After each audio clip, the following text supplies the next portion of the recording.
السلام علیکم ناظرین، میں محمد اسلم حسین سیاست کی عالمی خبروں میں آپ سب کا استقبال کرتا ہوں۔ ترکیہ کے ضلع شرناک کے کوہ غبار کے پیٹرول فیلڈ سے نکالے جانے والے پیٹرول کی روزانہ پیداوار 30,000 بیرل سے زیادہ ہو گئی ہے۔ ترکیہ کے وزیر توانائی و قدرتی وسائل آلپ ارسلان بایرکتار نے دارالحکومت انقرہ میں نوجوانوں سے ملاقات کی اور بحر اسود گیس فیلڈ سے لے کر غبار پیٹرول تک متعدد موضوعات سے متعلق سوالات کے جوابات دیے۔ انہوں نے کہا کہ ہم آئندہ 30 سالوں کے دوران توانائی کے شعبے میں ترکیہ کو خود کفیل بنانے کا ہدف رکھتے ہیں۔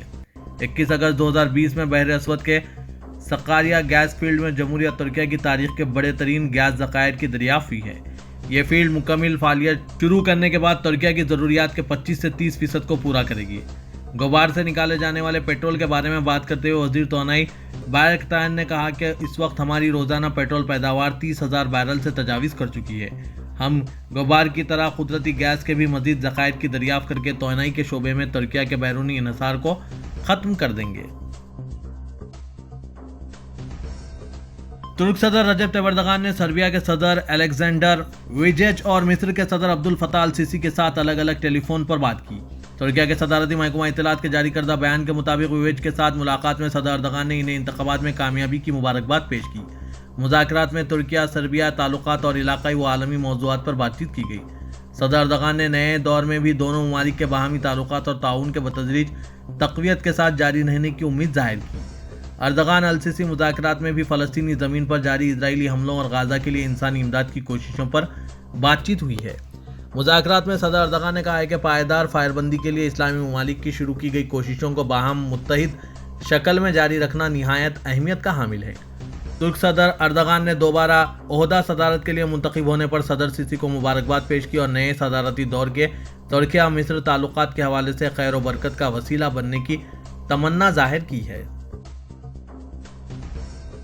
امریکہ، جنوبی کوریا اور جاپان نے 17 اور 18 دسمبر کو بحر جاپان کی طرف سے 2 مختلف بیلسٹک میزائل فائر کرنے پر شمالی کوریا کے خلاف مشترکہ مذمتی اعلامیہ جاری کیا۔ امریکی وزارت خارجہ کے جاری کردہ تحریری بیان کے مطابق امریکہ، جنوبی کوریا اور جاپان کے وزرائے خارجہ نے شمالی کوریا کے بیلسٹک میزائل تجربات کے بارے میں مشترکہ اعلامیہ جاری کیا ہے۔ اعلامیہ میں کہا گیا ہے کہ پینگ یانگ انتظامیہ کی اشتعالی کارروائیوں نے کوریا جزیرہ نما علاقائی و بین الاقوامی امن و سلامتی کو خطرے میں ڈال دیا ہے۔ امریکہ، جاپان اور جنوبی کوریا 17 اور 18 دسمبر کو شمالی کوریا کی طرف سے کیے گئے بین البراعظم اور بیلسٹک میزائل تجربات کی شدت سے مذمت کرتے ہیں۔ بیان میں پینگ یانگ انتظامیہ کے بیلسٹک تجربات کو اقوام متحدہ سلامتی کونسل کے فیصلوں کی خلاف ورزی قرار دیا گیا اور شمالی کوریا انتظامیہ سے جوہری و بیلسٹک میزائل پروگرام بند کرنے کی اپیل کی گئی۔ دوسری طرف شمالی کوریا کی خبررساں ایجنسی KCNA کے مطابق ایک تقریب سے خطاب میں شمالی کوریا کے لیڈر کیم جونگ ان نے بیلسٹک میزائل تجربات کے بارے میں کہا کہ اگر دشمنوں نے جوہری اسلحے سے اشتعال انگیزی کی کوشش کی تو ہم جوہری حملوں سے ہرگز نہیں ہچکچائیں گے۔ امریکہ کے وزیر خارجہ اینتھونی بلنکن نے فرانس، جرمنی اور برطانیہ کے وزرائے خارجہ کے ساتھ ٹیلی فون پر بات کی، جس میں آزاد فلسطینی حکومت کے عزم کا اعادہ کیا گیا۔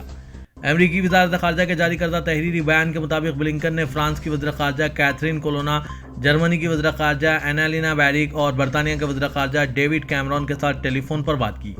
مذاکرات میں بلنکن نے غزہ میں امداد کی فوری رسائی، شہری جانی نقصان کو کم ترین سطح پر لانے اور علاقائی تناؤ میں مزید اضافے کا سدباب کرنے کی اہمیت پر زور دیا۔ انہوں نے آزاد فلسطینی حکومت کے قیام سے متعلق امریکہ کے عزم کا اعادہ کیا، بحر احمر میں بحری جہازوں پر حوثی حملوں کی مذمت کی اور بحری سلامتی کے معاملے میں باہمی تعاون کی اپیل کی۔ مذاکرات میں وزراء نے یوکرین کے لیے امداد کے موضوع پر بھی بات چیت کی۔ ایران اور قطر کے وزرائے خارجہ نے غزہ کے بحران کا سیاسی حل تلاش کرنے پر تبادلہ خیال کیا۔ زنہوا نیوز ایجنسی نے یہ اطلاع دی۔ ایران کی وزارت خارجہ کی جانب سے جاری کردہ ایک بیان میں کہا گیا ہے کہ قطر کے دارالحکومت دوحہ میں ہوئی بات چیت کے دوران ایرانی وزیر خارجہ حسین امیر عبداللہیان اور قطری ہم منصب شیخ محمد بن عبد الرحمن ال ثانی نے بھی 2 طرفہ تعلقات اور مشترکہ دلچسپی کے علاقائی امور پر تبادلہ خیال کیا۔ ایرانی وزیر خارجہ نے کہا کہ مسئلہ فلسطین اور غزہ کی ترقی گزشتہ 2 ماہ کے دوران دونوں ممالک کی جانب سے مشترکہ طور پر اٹھائے گئے اہم ترین امور ہے، جس کا مقصد غزہ میں اسرائیلی حملوں کو مستقل طور پر روکنا اور جنگ زدہ علاقوں تک امداد کی فراہمی کو یقینی بنانا ہے۔ انہوں نے کہا کہ غزہ کے بحران کا سیاسی حل تلاش کرنے کے لیے علاقائی اور بین الاقوامی کوششوں کو بڑھانا بہت ضروری ہے۔ قطر کے وزیر خارجہ نے غزہ میں مستقل جنگ بندی کے لیے زمین تیار کرنے اور انکلیو میں لوگوں تک امداد کی ترسیل میں اضافے کے لیے دونوں ممالک کی مشترکہ کوششوں کو مثبت اور مؤثر قرار دیا۔ اسرائیل کے وزیر اعظم بنجامن نتنیاہو نے کہا ہے کہ ہم غزہ پر حملے آخر تک جاری رکھیں گے، جن کا خیال ہے کہ ہم رک جائیں گے وہ حقیقت سے دور ہیں۔ نتنیاہو نے اسرائیلی فوج کے غزہ پر حملوں کے بارے میں پریس بیان جاری کیا ہے۔ اسرائیل کے وزیر اعظم نے کہا کہ حماس کے خاتمے تک اور فتح حاصل ہونے تک جنگ جاری رہے گی۔ جو یہ سمجھتے ہیں کہ ہم رک جائیں گے وہ خام خیالی کا شکار ہیں۔ جب تک ہم حماس کے خاتمہ، یرغمالیوں کی رہائی اور غزہ کی طرف سے خطرے کا خاتمہ جیسے اہداف کو پورا نہیں کر لیتے، جنگ جاری رکھیں گے۔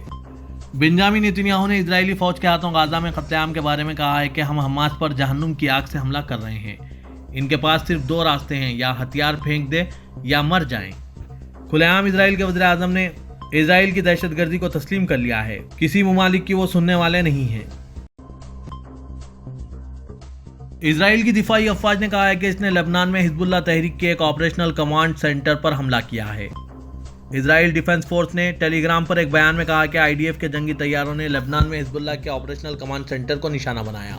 آئی ڈی ایف نے کہا کہ اس کے فوجیوں نے لبنان کے ایک علاقے میں سرحد کے قریب لبنان سے حفاظتی باڑ کے قریب آنے والے متعدد تشکیلات پسندوں کی نشاندہی کی۔ آئی ڈی ایف کے جوانوں نے ان پر گولی چلائی۔ 7 اکتوبر کو اسرائیل کی جانب سے غزہ پر حملے کے بعد سے لبنان پر بھی حملہ جاری ہے۔ حماس نے قیدیوں کے بدلے جنگ میں 1 ہفتے کے وقفے کی پیشکش مسترد کر دی ہے۔ تفصیلات کے مطابق وال اسٹریٹ جرنل کی ایک رپورٹ میں مصری حکام کے حوالے سے کہا گیا ہے کہ حماس نے درجنوں قیدیوں کے بدلے 1 ہفتے کے لیے جنگ بندی کرنے کی اسرائیلی پیشکش کو مسترد کر دیا ہے۔ حماس نے کہا کہ جب تک پہلے جنگ بندی نہیں ہو جاتی وہ کسی رہائی پر بات نہیں کریں گے۔ دوسری طرف حماس کے پولیٹیکل بیورو کے سربراہ اسماعیل ہنیہ نے قاہرہ میں انٹیلیجنس اہلکاروں کو بتایا کہ وہ غزہ کے لیے جنگ بندی اور اضافی انسانی امداد کے حصول کے لیے مصری دارالحکومت آئے ہیں۔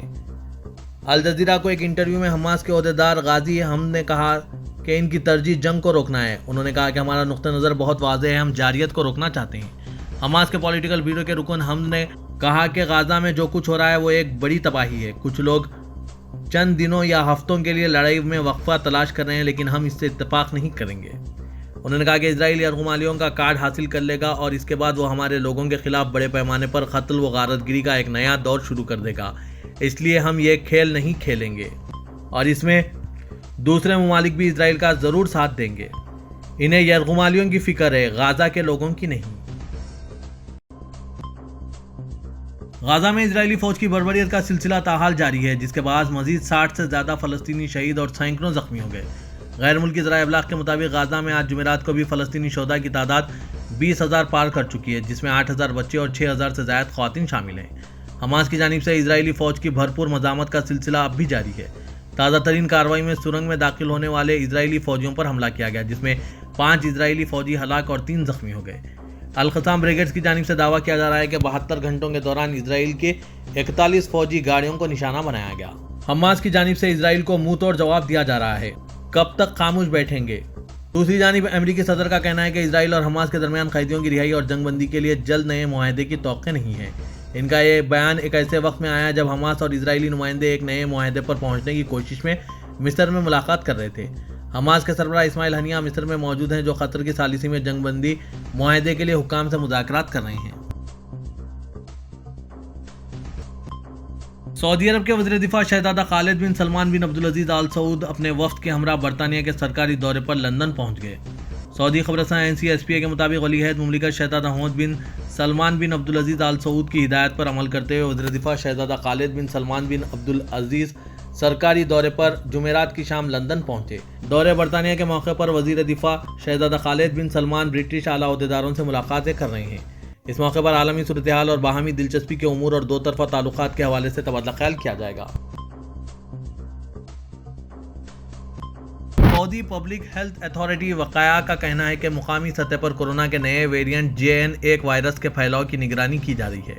اخبار 24 کے مطابق اتھارٹی کا کہنا ہے کہ مملکت میں اس نئے وائرس کے پھیلنے کا تناسب 36% ریکارڈ کیا گیا ہے، تاہم اس حوالے سے تشویش کی کوئی بات نہیں ہے۔ ایسے مریضوں کی تعداد میں اضافہ نہیں ہوا جنہیں انتہائی نگہداشت کی ضرورت ہے۔ عالمی ادارے صحت کی جانب سے نئے پھیل رہے وائرس JN1 کو BA2.86 کے سلسلے کی کڑی قرار دیا ہے۔ عالمی ادارہ صحت WHO نے لوگوں کو خبردار کیا ہے کہ وہ احتیاطی تدابیر اختیار کریں کیونکہ یہ وائرس بھی تیزی سے ایک سے دوسرے میں منتقل ہوتا ہے۔ وائرس سے محفوظ رہنے کے لیے فیس ماسک کا استعمال کیا جائے اور ہاتھوں کی صفائی کا خاص خیال رکھا جائے تاکہ وائرس سے دوسرے متاثر نہ ہو سکیں۔ سعودی صحت اتھارٹی وقایہ نے وائرس کے حوالے سے یہ اطمینان بھی دلایا ہے کہ اگرچہ نیا وائرس تیزی سے دیگر ممالک میں پھیل رہا ہے تاہم اس حوالے سے تاحال کوئی ہنگامی صورتحال کا سامنا نہیں ہوا ہے۔ شاہ سلمان ریلیف سینٹر کی جانب سے غازہ پٹی کے جنوب میں واقع رفاح کے شہریوں میں امدادی اشیاء تقسیم کی گئی۔ سعودی خبررساں NCSP کے مطابق شاہ سلمان مرکز کی جانب سے فلسطینی ہلال احمر کے تعاون سے غازہ کے متاثرہ شہریوں میں امدادی اشیاء تقسیم کی جا رہی ہے۔ شاہ سلمان مرکز برائے فلاح انسانیت و امداد کی جانب سے غازہ کے جنگ متاثرین کے لیے امدادی مہم جاری ہے۔ اس حوالے سے مسلسل امدادی اشیاء ارسال کی جا رہی ہے۔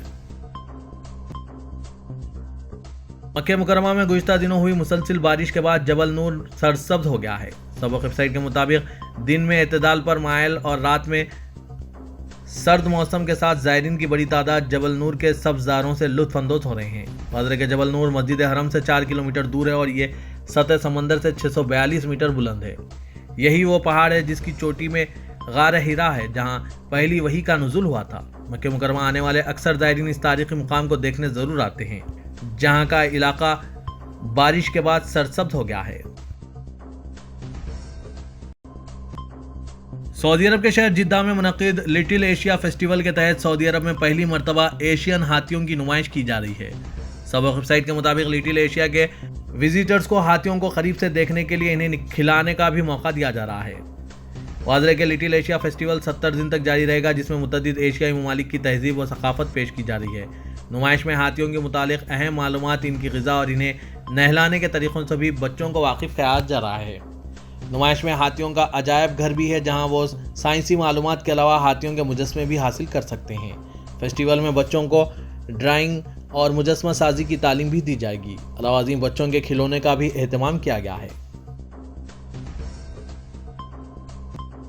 پاکستان کے اسلام آباد ہائی کورٹ نے سابق چیئرمین تحریک انصاف عمران خان کی توشہ خانہ کیس کا فیصلہ معطل کرنے کی درخواست مسترد کر دی ہے جس کے بعد سابق وزیر اعظم کی نااہلی برقرار ہے۔ آج جمعرات کو اسلام آباد ہائی کورٹ نے سابق وزیر اعظم پاکستان عمران خان کی توشہ خانہ کیس کا سیشن کورٹ کا فیصلہ معطل کرنے کی درخواست مسترد کر دی۔ چیف جسٹس اسلام آباد ہائی کورٹ جسٹس عامر فاروق اور جسٹس طارق محمود جہانگیری نے درخواست پر فیصلہ سنایا جس کے بعد عمران خان کے انتخابات میں حصہ لینے کے امکانات ختم ہو گئے ہیں۔ عدالت نے اپنے فیصلے میں کہا ہے کہ قانون میں سزا معطلی کے آرڈر میں نظر ثانی یا ترمیم کی گنجائش نہیں۔ سپریم کورٹ کہہ چکی ہے کہ سزا معطل ہو سکتی ہے، فیصلہ نہیں۔ فیصلے کے مطابق سپریم کورٹ واضح کر چکا ہے کہ سزا معطلی سے فیصلہ معطل نہیں ہوتا۔ عمران خان نے سزا معطلی کی درخواست میں فیصلہ معطل کرنے کی استدعا نہیں کی تھی۔ توشہ خانہ فوجداری کیس میں بانی PTI کی سزا معطل ہے جبکہ سزا کالعدم قرار دینے کی صورت میں الیکشن میں حصہ لیا جا سکتا ہے۔ یاد رہے کہ اسلام آباد ہائی کورٹ نے 29 اگست کو سابق وزیر اعظم پاکستان عمران خان کی توشہ خانہ کیس میں سزا معطل کرتے ہوئے انہیں رہا کرنے کا حکم دیا تھا تاہم ان کی نااہلی برقرار تھی۔